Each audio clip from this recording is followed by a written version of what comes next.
The streets smelled of spilled whiskey and horse sweat, a sour mixture that clung to the wooden planks of the boardwalk long after the sun had dipped low. Adler Boone stepped out of the general store with a sack of feed over his shoulder, the evening light catching the dust in the air, turning every mote to fire. His boots struck the boards with quiet steadiness, his eyes half hidden beneath the brim of a sweat-darkened hat.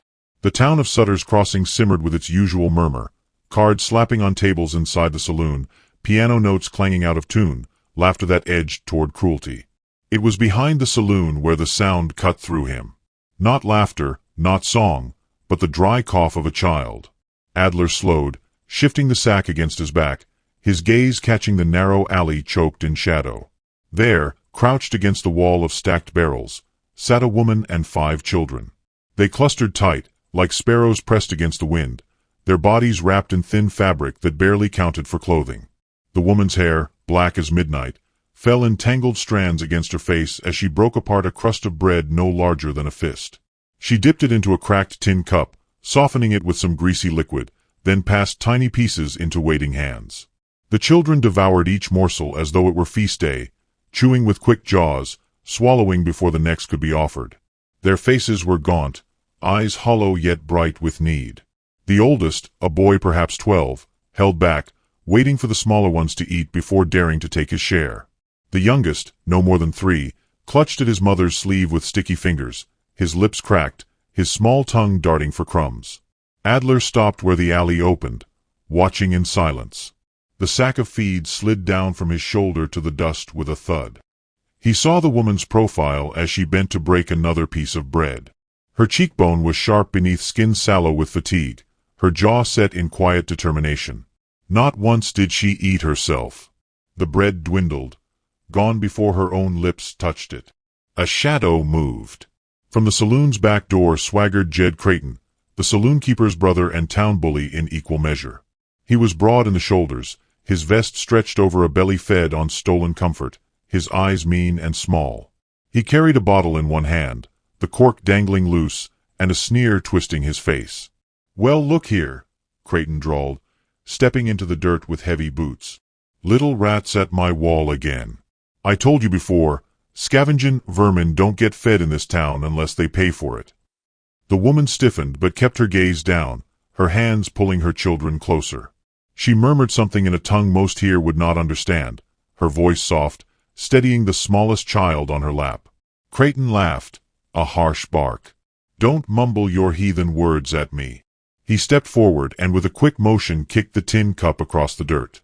The greasy liquid splattered, the last crust tumbling into mud. The children gasped. The little one began to cry. The woman's hands fluttered once, helpless, before falling still. She bowed her head, shame weighing it down as heavily as stone. Adler's body moved before thought caught up. His boots struck the dirt, long strides closing the space. Creighton glanced up, startled at the tall figure that entered the alley. Adler said nothing at first, only stooped to pick up the dented tin cup and set it upright against the barrel. Then he looked at the widow. Their eyes met. Hers were dark, ringed with exhaustion, yet holding the faintest glimmer of defiance. Creighton's voice rose. "Now what's this? Boone, you talking pity on these strays? Best keep walkin', ain't your concern." Adler's hand rested on the rim of the barrel. His other hand hung loose, but the tension in his arm was plain as iron. "You've had your laugh," he said quietly. His voice carried the weight of a man and used to many words, but each one sharpened by years of silence. "Now step away." Creighton's sneer faltered. The air thickened with dust and late sunlight. For a moment, the sound of the saloon piano drifted through the wall, jaunty, oblivious. Then Creighton spat near the children, muttered something under his breath, and backed toward the door. "Ain't the end of it," he said. "You'll see what comes of keepin' with the likes of them." He vanished into the smoky noise inside. The woman drew her children in a tighter circle. Adler crouched, steadying the cup once more, brushing the mud from the crust of bread before placing it back into her hand. The children's eyes lifted to him, wide, uncertain. He looked at her again. Her lips parted, as though to speak, but no words came. "Get your stuff," Adler said, his voice even, low but firm. "You're coming home." For a long moment, she only stared. The children glanced from her face to his, sensing something momentous in the air. She shook her head faintly, a gesture of doubt, fear, pride. Her fingers clutched the bread as though it might be the last she would ever hold. Adler stood, shouldered the sack of feed, and nodded once toward the end of the alley where his wagon waited. The decision was not offered, it was laid plain. Slowly, with trembling effort, she rose. The eldest boy gathered the others, helping the smallest to his feet. They carried no bundle, no possessions, only the clothes on their backs and the hunger in their bones. The walk to the wagon was short but stretched like a lifetime. Faces turned on the boardwalk. Men leaned in doorways, women whispered. Some frowned, some smirked. Not one offered a hand. Adler lifted the sack of feed into the wagon bed, then turned to help the woman climb up. She hesitated, glancing once at the saloon, at the shadows moving behind the windows. Then she accepted his hand. Her skin was cool, the grip frail yet pulsing with life. The children clambered into the wagon, pressing close to their mother. Adler took the reins, clicked his tongue, and the horses started forward. The wheels creaked, groaning against the weight. As they rolled out of town, the whispers followed them, hissing like snakes in the grass. Beyond the last building, the land opened wide. Early spring stretched in pale colors, new grass pushing through mud, the scent of thawed earth sharp on the air. The sky held streaks of violet as the sun lowered, the wind carrying a chill that promised another cold night. Adler kept his eyes ahead, jaw set. The widow sat silent beside him, arms wrapped around her youngest, the other children huddled under her shawl. Miles slipped beneath the wheels. The rhythm of the horses steadied the air. The children dozed one by one, their hunger dulled by exhaustion. Only the eldest remained awake, his eyes flicking between Adler and the horizon, suspicion and fragile hope wrestling across his young face. The woman shifted slightly, her voice finally breaking the silence.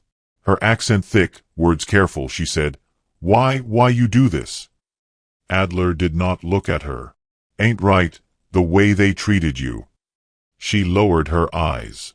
The child in her lap stirred, pressed a small hand against her breastbone. She kissed the top of his head, murmuring soft syllables in her mother tongue, sounds like flowing water. Adler listened without letting on, but the music of it worked into him, haunting and tender. Night gathered slow. The wagon rocked along the trail, stars burning sharp above the ridges. Adler thought of the empty cabin that waited, of the quiet hearth, the long years of silence after his own losses. For the first time in months, he felt that silence bending, breaking. Behind them, unseen in the dark, a lone rider watched from the hilltop near town. Jed Creighton sat his horse, eyes narrowing at the shape of the wagon rolling out. He spat into the dirt, tightened his reins, and turned back toward Sutter's Crossing, his mind already scheming. The trail stretched on, and with each turn of the wheel the choice hardened into something neither Adler nor the widow could undo. The children slept against her side, breaths shallow but safe. The land whispered with coyotes, the sky spilled with stars, and Adler Boone drove on without a word, the weight of a promise pressing against him heavier than any sack of feed. The cabin sat low against the rise of land, its roof slanting beneath the steady wind, smoke still faint from the chimney. The wagon wheels ground to a halt in the yard, the horses blowing clouds of breath into the chill of early night. Adler Boone set the brake, his eyes scanning the horizon one last time before climbing down. The lantern on the porch flickered, swaying on its nail. The woman gathered her children close, uncertain. Their small hands clutched at her shawl, their faces pale moons in the lantern glow. Adler reached up and lifted the youngest into his arms without a word. The child stared at him wide-eyed, too tired to resist. He carried the boy to the porch and set him gently inside the open door. The smell of pine resin and old smoke drifted out, the warmth of banked coals barely holding in the hearth. The others followed, the eldest boy leading, stiff with suspicion, guiding his sisters over the threshold. Their feet were bare, toes raw from dust and cold. The woman hesitated at the door, her body half-turned as if the night might still reclaim her. Adler met her eyes. Something in his steady gaze, an unspoken certainty, pushed her forward. She stepped into the cabin, clutching the tin cup she had carried from town.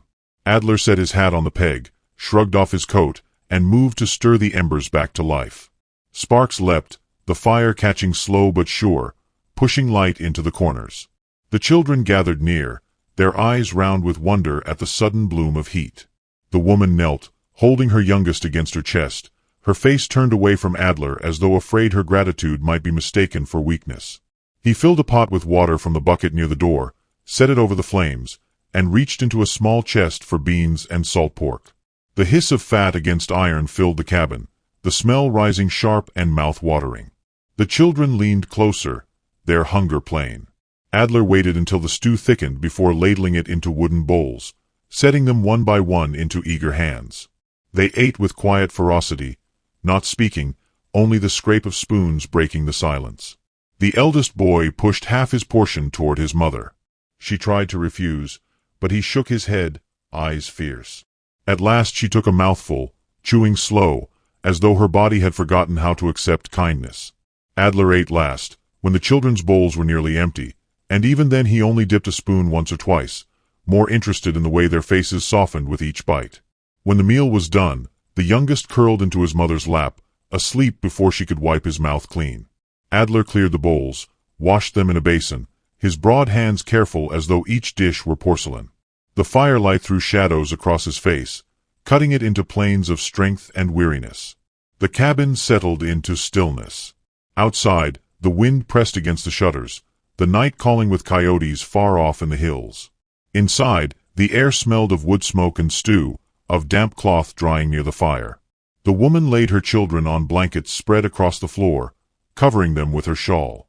They nestled close, their breathing steady, their bodies finally eased from hunger into the deep rest of safety. She rose then, moving to tidy the table, her motions efficient though her shoulders trembled. Adler reached to stop her hand. "Leave it," he said, his voice quiet but firm. "You need rest." Her eyes flicked up, startled by his touch. She nodded once, withdrawing, folding her hands before her as though unsure where to place them. She stood by the fire, the glow catching the curve of her cheek, her eyes reflecting light like dark water. Neither spoke for a long time. The fire cracked, the children shifted in sleep, and the minutes passed. At last Adler stood, pulling a blanket from the bed and draping it over her shoulders. She stiffened, then clutched it close. Her lips moved as if to form thanks, but no sound came. He returned to the table, sat with his back against the wall, and watched the flames. His mind ticked with images of the alley, of Creighton's sneer, of the way the townsfolk had turned their eyes aside. He knew the whispers would grow louder come morning. He also knew he didn't care. The night wore on. The woman dozed sitting up, her youngest sprawled across her lap. Adler remained where he was, the firelight flickering across his closed eyes, his hand never far from the rifle propped by the door. When dawn came, it spilled pale gold across the fields, touching the cabin with soft light.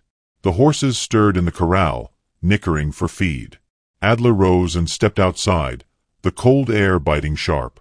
He scattered hay, checked the fence line, then returned to find the woman awake, folding blankets, her children blinking at the new day. She moved with quiet diligence, sweeping the floor with a bundle of sagebrush, refilling the water bucket, mending a tear in one child's sleeve with thread drawn from her own hem. Adler watched without speaking, his respect for her growing with every gesture. Later, he saddled a horse and brought the eldest boy outside. The child stiffened, fear written in the set of his jaw. Adler handed him the reins. "Hold steady," he said. The boy's hand shook, but he obeyed, gripping leather as though it might run away. Adler showed him how to guide the bit, how to calm the animal's skittish ears. Slowly, the boy's shoulders eased. A small flicker of pride lit his eyes. Back inside, the woman sat by the hearth, needle flashing as she mended Adler's torn shirt. Her fingers moved deftly, her brow furrowed in concentration.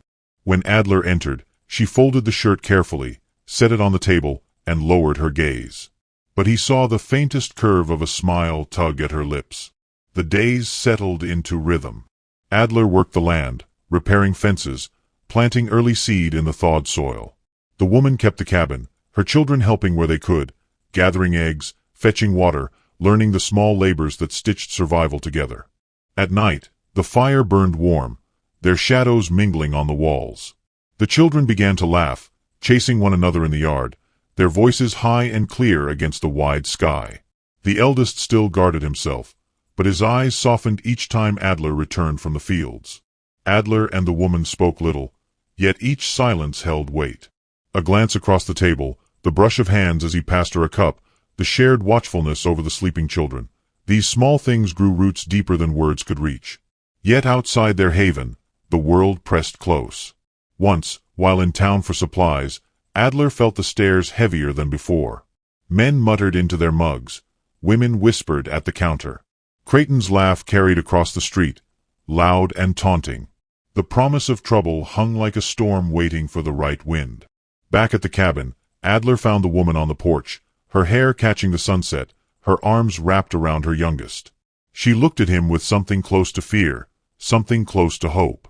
He tipped his hat, his jaw set, and said nothing. But his silence spoke.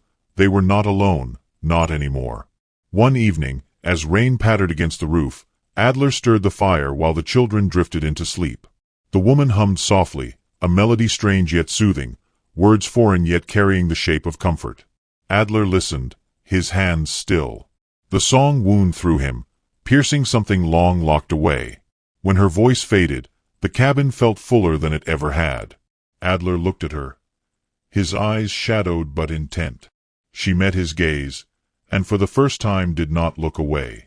The moment held, fragile, unspoken. Then the wind slammed against the shutters, rattling wood, breaking the spell. The youngest stirred and whimpered, and she bent quickly to soothe him. Adler turned back to the fire, but his chest carried the echo of her song long after the night had gone still. The land shifted as spring bled toward summer, the grass rising tall, the air warmer. The cabin thrummed with life now, children running, the smell of bread baking, tools clanging in the yard. Yet beneath the brightness, a shadow lingered, a reminder that peace was borrowed time. Adler felt its strongest at dusk, when the horizon burned with fading light and the coyotes began their call. He would stand at the porch rail, rifle leaning within reach, his eyes on the dark line of hills. He knew danger was near, patient, watching. One night, as fireflies danced low over the grass, the eldest boy stepped onto the porch, standing beside Adler. He spoke quietly, haltingly. They call us names. In town. His hands clenched. They say we don't belong. Adler looked down at him, his voice slow, steady. This land don't belong to those who sneer. It belongs to those who hold it, work it, protect it. He let the words hang, then added, "You're safe here." The boy nodded, swallowing hard, and for the first time leaned against Adler's side.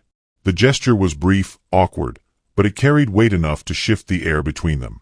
Inside, the woman watched through the window, her hand pressed to the glass. Her eyes shone with something Adler could not see but would one day understand. That night, after the children had settled, Adler banked the fire and prepared to rest. The woman lingered, standing in the glow, the blanket around her shoulders.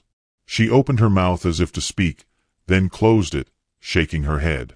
He waited patient, but she only whispered a soft word in her own tongue, almost like a prayer. He did not ask its meaning. He only nodded once and turned to the door, setting the bar across it. The night outside was thick with silence, yet the silence inside was heavier still, full of things unsaid. And far off, beyond the fields, a lone rider paused on the ridge, watching the glow of the cabin fire. His silhouette etched against the stars, unmoving, patient. The storm had not broken yet, but its weight pressed closer with every passing night. The sky hung low with clouds, heavy with rain that had not yet fallen. The air smelled of wet soil and wild onions sprouting along the fence line. Adler Boone stood in the yard, splitting wood, the axe blade flashing in rhythm, each strike clean and certain. His muscles burned, but he welcomed the ache. It quieted the thoughts that circled like buzzards. Behind him, the cabin window glowed faint, where the woman's silhouette bent over her sewing. Her children darted in and out of the yard, their laughter soft as birdsong. The sound of laughter was still new here. He let it soak into him, the same way the scent of pine smoke clung to his clothes. But beneath the warmth of these days, Adler felt a tension building. He had not been to town in a week, and already whispers must be stirring thicker than the dust on the road. He could sense it in the way the horizon pressed close, in the restless way the horses stamped at night. Inside, Mei Lin sang a low tune, foreign words shaped into lullaby. Adler paused in his work, leaning on the axe handle, listening. The melody wound through the air, soft and fragile, yet it carried a strength that pierced him deeper than a rifle shot. He turned back to the woodpile, but the song stayed in him, pulling memory from places he had long tried to bury. That evening, when the children were tucked beneath quilts, their breaths rising even and steady, Adler found Mei Lin sitting by the fire, her hands folded in her lap. The lamplight caught the shine of her dark hair, the curve of her jaw, the stillness of her shoulders. He sat across from her, silence stretching like rope between them. At last he spoke. "They'll come looking." His voice was low, the crackle of the fire nearly swallowing it. Her eyes lifted, wary. "Who?" "The men you crossed in town. The ones who kept you under their boot. They don't let go easy." She lowered her gaze. For a moment, the firelight reflected in her eyes like tears, though none fell. "I know," she whispered. Adler leaned forward, his elbows on his knees. "I need to understand. What drove you into that alley, feeding your young off scraps?" Mei Lin hesitated, her fingers knotting together. Words did not come quickly. When they did, they were halting, drawn with care. "My husband, he came from Guangdong. Brought me to California first, then the railroad. He worked the mines when the tracks moved east. Always he dreamed of land, a place where our children could belong." Her lips trembled. "But the mine collapsed. They said it was accident. I know it was greed. Too much stone cut away, too many walls left weak. He died under the rock, with 10 other men." Her voice faltered. The fire cracked. She swallowed hard, her throat moving. "After that, they told me I owed rent for the shack we lived in. Debt, they said, for tools, for food, for the very air. I worked in kitchens, scrubbing floors, but never enough. Then Jed Creighton came. He said if I served his saloon, he would forgive the debt. But his words were lies. He wanted more." Her shoulders stiffened, her face turning to stone. "I refused. He took my food, took the roof, left me with nothing but the alley." Adler's jaw clenched, his knuckles pale around his knees. He could see it all, the hunger, the humiliation, the children's ribs pressing against skin, the way she had bowed her head to survive. The fire painted her features in gold and shadow, her dignity stark against the ruin she had endured. "You fought," Adler said finally. "You refused him." Her eyes lifted, and for the first time, a spark burned there. "Yes." He nodded once. That single word told him more than all her sorrow. She was no broken reed. She had bent but not snapped. The next day, Adler rode into town for flour and salt. The moment his boots hit the boardwalk, he felt it, the eyes, the muttered voices. Women at the mercantile hushed their gossip when he passed. Men at the saloon leaned from the porch, smirking. Jed Creighton stood among them, his belly pressing against his vest, his thumbs hooked in his belt. "You're feeding a nest of strays, Boone," Creighton called. "Better watch yourself. Vermin bring disease, and you'll be the one blamed when it spreads." Adler kept his stride even, but his hand hovered near the colt at his hip. "Best keep your mouth shut, Creighton," he said without breaking pace. Laughter chased him down the street. He ignored it, gathered his supplies, and rode out quick. But the echo of their voices stayed, sour and gnawing. When he returned, the children rushed to greet him, tugging at his coat, peering into the sack for sugar, for flour. Mei Lin stood on the porch, her face softening just slightly when their eyes met. He handed her the sack without a word, but something in her expression, quiet, grateful, unspoken, eased the storm that had gathered inside him. That night, he sharpened his rifle by lamplight. The steady scrape of stone against steel filled the cabin. Mei Lin watched from across the room, her sewing forgotten in her lap. Finally, she asked, "They will come?" "Yes," he said simply. Her breath caught a small sound. She pressed a hand to her chest, as though steadying her heart. Then, "We must be ready." Her words surprised him. He had expected fear, perhaps pleading. But her voice carried iron. Days stretched on, each one edged with unease. Adler worked the land, but his eyes never strayed far from the horizon. The children played, yet their laughter broke at shadows too near. Maylin moved with quiet determination, mending clothes, stocking shelves, keeping the cabin as if each act might hold the world steady. One afternoon, while the sun hung high and hot, Adler found her kneeling in the garden patch, her hands in the soil. She looked up at him, dirt smudging her cheek, her hair loose about her shoulders. "This ground," she said softly, "it feels alive. Where I come from, we said earth remembers. It holds what we give it. If we care for it, it will care for us." Adler studied her, the way her fingers pressed gently into the soil, the reverence in her voice. He realized then that she had not only come here to hide. She had come to root herself, to claim belonging. That evening, a rider appeared at the far ridge, a dark silhouette against the blood-red sunset. Adler saw him while fetching water. He said nothing to the children, only shouldered his rifle and watched until the figure turned back toward town. The message was clear. They were being watched. Later, as the fire burned low, Adler told Maylin what he had seen. She listened, her face unreadable, then nodded. "They wait for weakness," she said. "They believe we will run." He looked at her sharply. "Will you?" Her eyes met his, steady, unwavering. "No." That night, thunder rolled in the distance, though no rain fell. The cabin creaked against the wind, the shutters rattling. Adler sat by the door, rifle across his lap, listening to the storm inside his chest. He thought of Maylin's song, of the way the children had laughed, of the soil she had pressed her hands into as if planting her soul. He thought of Creighton's laugh, the sneers in town, the way hunger had carved those children's faces. And he knew he would not allow it again. Still, unease grew like a weed. A ranch-hand friend, an old comrade named Silas Crow, rode by one morning with a warning. His horse sweated, his face grim. "Adler," he said, dismounting with urgency, "Creighton's stirring men. He claims she owes him debt, says the law's on his side. Word is he's gathering 5, maybe 6 riders. They'll come soon, looking to drag her back. They aim to make an example." Adler felt the words settle heavy in his gut. "Thank you," he said. Silas gripped his arm. "Be ready. They're mean men, drunk on spite." Then he swung into his saddle and rode hard for the horizon. Adler returned to the cabin, his mind turning. Maylin was outside, hanging washed clothes in the sun. Her children ran circles in the yard, their shouts bright. She looked at Adler, reading his face before he spoke. "They're coming," he said. Her hands stilled, the cloth clinging wet to the line. She swallowed, her jaw tightening.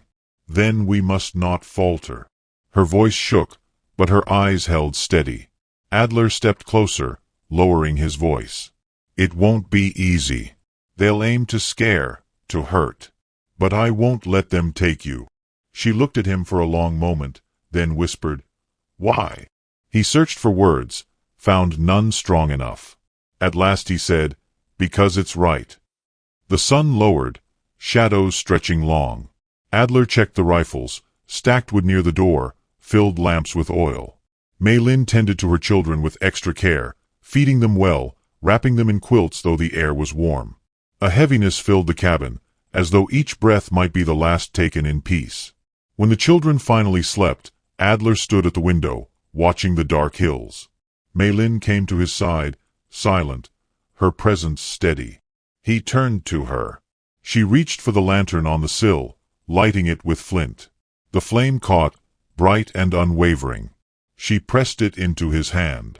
"Keep it lit," she said softly. Her words struck him harder than any bullet. He nodded once, gripping the lantern as though it were a promise.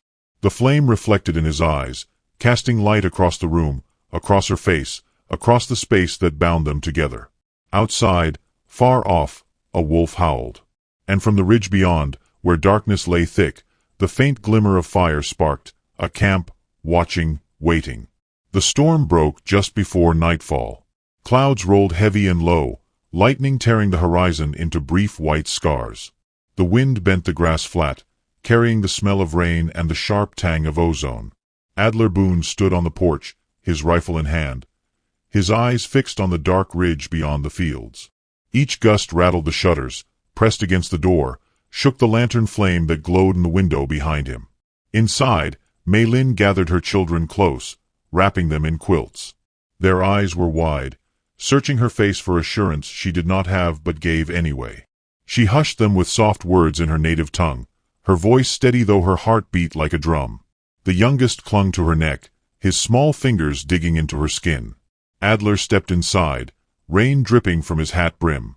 He set the rifle against the wall, checked the revolver at his hip, then looked at Mei Lin. She met his gaze, and though no words passed, each knew the other's thoughts. Danger was no longer a shadow. It was at their door. The first rider appeared through the curtain of rain, his silhouette jagged against the flashes of lightning. Then another, and another, until 6 shapes moved toward the cabin, their horses' hooves muffled by the wet ground. At their head rode Jed Creighton, his broad frame hunched in the saddle, a rifle slung across his back. They circled the yard, torches flaring despite the downpour. Firelight cut through the dark, casting the cabin in a lurid glow. The horses snorted, steam rising from their nostrils. Creighton shouted over the storm. "Boone, you've got what belongs to me. Best hand her over now, and maybe I'll leave your place standing." The children whimpered, clutching tighter to Mei Lin.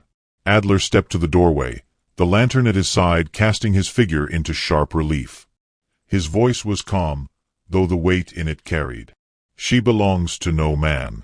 Turn back, Creighton, or you'll find more trouble than you can hold." Creighton laughed, the sound thick and cruel. "You've gone soft, Boone, taking in strays, feeding mouths that ain't yours. The law says she owes. And debt don't vanish just 'cause you fancy yourself her savior." Adler's jaw tightened. He raised the rifle. "Step 1 inch closer, and you'll test which law stands here, yours or mine." The men shifted in their saddles, uneasy in the storm's fury.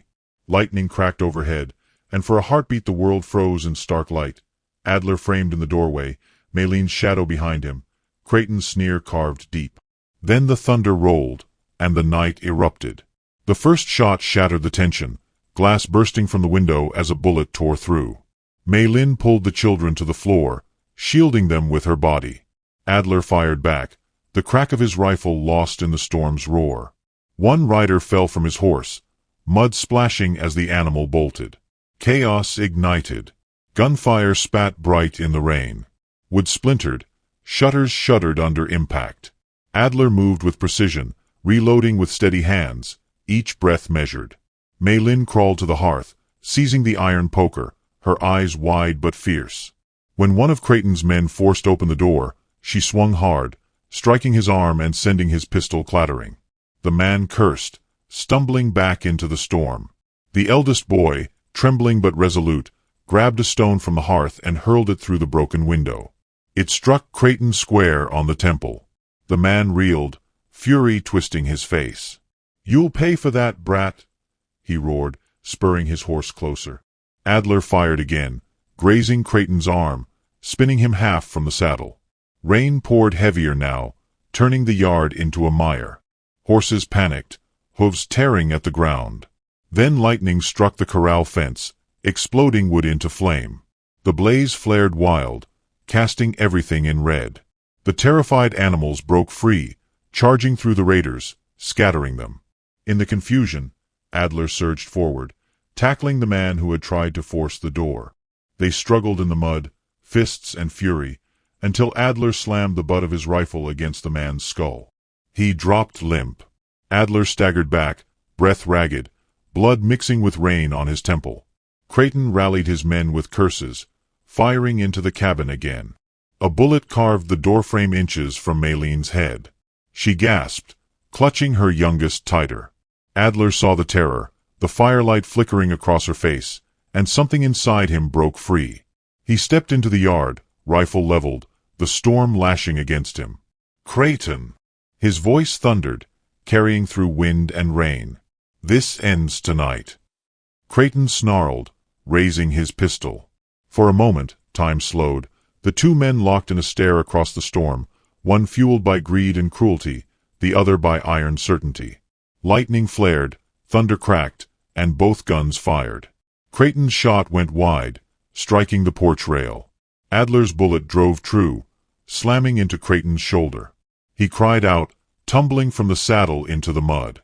His men faltered, some already retreating, others firing blindly as the storm swallowed their courage. The blaze from the fence spread, torches dropped in panic, adding fuel. Horses screamed, men shouted, rain hissed against fire. The chaos broke the raiders' line, scattering them into the night. Only Creighton remained, writhing in the muck, cursing through clenched teeth. Adler approached, rifle still trained. Creighton spat blood, glaring up with hatred. "You think you've won? She'll never belong here. None of you will." Adler's eyes burned, but his voice was cold. "Belonging ain't yours to grant." He lowered the rifle just enough to let Creighton know he would live, this time. Then he stepped back, letting the storm wash over them both. Creighton crawled to his feet, clutching his wound, and staggered into the dark. His men were gone, their torches extinguished by rain. Silence fell, broken only by the hiss of wet firewood and the sobs of the children. Adler turned, weary, his arm bleeding, his breath ragged. Maylin stood in the doorway, the lantern in her hand. Its flame had not gone out. She held it high, light spilling across him, across the yard, across the wreckage of the night. Her face shone with tears and defiance both. He stepped toward her, each stride heavy but certain. When he reached the porch, she set the lantern down and grasped his arm, steadying him. Their eyes met, and in that moment the weight of all that had passed, all that had been lost and all that might yet come, hung between them. "This place was empty too long," Adler said, his voice rough, trembling with more than exhaustion. "Now it's home." Maylene's lips parted, her breath catching. She did not speak, but the way her hand lingered on his arm, the way her eyes held his, said what words could not. The storm eased, rain softening to mist. The sky lightened faintly, the promise of dawn pressing at the edges. Smoke curled from the charred fence, mingling with the scent of wet earth. The children crept from the cabin, clinging to their mother's skirts, their eyes wide but alive. Adler looked at them, then at her, and something inside him steadied. They would rebuild. They would endure. From the ridge, far off, a single rider lingered, watching the cabin below. He turned at last, spurred his horse, and vanished into the thinning dark. Trouble would not end tonight, Adler knew. But neither would it find them unready. As the first pale light of morning touched the fields, Adler stood with Maylin and her children on the porch, their silhouettes framed against the broken horizon. The lantern still glowed beside them, its flame small but unyielding. The storm had passed, but its memory would remain, etched into the land, into their bones, into the unspoken bond that had been forged in fire and rain. And in the quiet that followed, Adler Boone felt the truth settle deep. He had not only saved them, they had saved him too.